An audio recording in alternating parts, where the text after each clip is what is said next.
Well, the weekend is almost here. And, our root is what determines our fruit.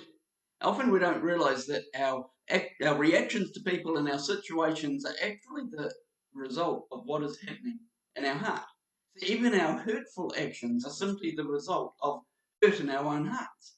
We don't want to be destructive, but we end up hurting people anyway because of the securities that are there within us. And sadly, there are other times that we cause damage and we know that we're doing it and we actually do it with intent. In Proverbs 7, verse 10, we read, "A woman approached him seductively, dressed and sly of heart." Now, this verse is describing the actions of a young man or a young woman, I should say, who brought a naive young man to ruin. She was intentional about it. When we say that she was sly of heart, we mean that she was cunning, she was devious, she was intentionally acting to ensnare this young man.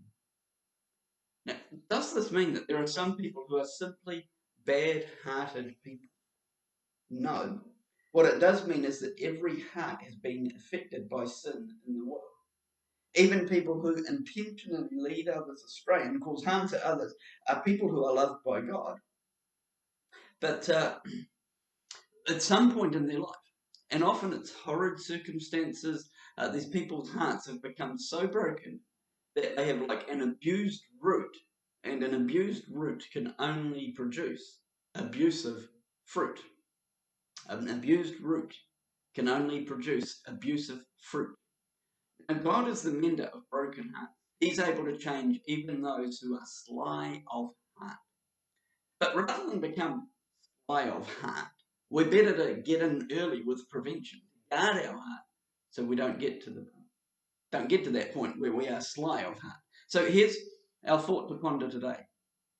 We find it easy to look with horror at sin in the lives of others. But is it possible that we might be sly of heart? What is the true fruit of our lives at this time? Yes, we can look at others and go, oh, they're sitting there. But maybe we're sly of heart. What is the true fruit of our lives?